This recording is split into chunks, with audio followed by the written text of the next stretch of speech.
Hey guys, welcome to my mini vlog. So shopping mall ఇప్పిస్తున్నాం, మళ్ళీ shopping చేస్తుంది అని అనుకోకండి. ఎందుకంటే మేము తిన్నాం గైస్, తిన్న వెంటనే వాకింగ్ చేద్దామని అట్లా షాపింగ్ మాల్కి అయితే వచ్చినాం అనమాట. సో వాళ్ళైతే ఏం తీసుకుంటారు మ్యామ్, ఏం కావాలి అని అడుగుతారు. మాకేమో ఏం అవసరం లేదు, మేము జస్ట్ చూడడానికనే అట్లా వచ్చినాం అనమాట. సో రిటర్న్ అయితే వెళ్ళిపోయినాం మళ్ళీ. అండ్ క్రాకర్స్ అయితే ఉన్నాయనేసి క్రాకర్స్ అయితే కాలుస్తున్నాం మేము. సో మా టైం అయితే అస్సలు బాగాలేదన్నమాట ఈరోజు. సో అంకుల్ అయితే బయటకు వచ్చిండు, మీరు వేరే దగ్గర కాల్చుకొని మీ హాస్టల్ దగ్గర కాల్చుకోపోండి అని అంటే సరే అనేసి వేరే దగ్గర పోయినాం. ఇక్కడ కూడా కాల్చుకుంటే ఇక్కడికి వచ్చి కూడా చెప్పింది అనమాట అంకుల్, మీరు వెళ్ళండి ఇప్పుడే చెప్పినా కదా అనడంతో మేమైతే వేరే స్వీట్కి అయితే వెళ్ళిపోయినాం అనమాట. మా క్రాకర్స్ అట్లనే వేస్ట్ అయిపోతుంది.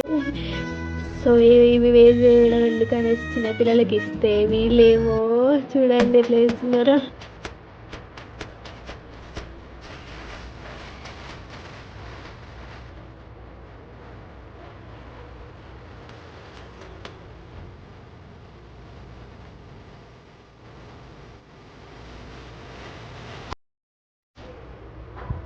మేము క్రాకర్స్ కాలట్లేదు కదా అని వీళ్ళకి ఇచ్చినాం, వీళ్ళు కాలుస్తున్నా చూద్దామని అనుకుంటే వీళ్ళని కూడా పొమ్మన్నారు గైస్. సో ఇదనమాట, బాయ్ గైస్.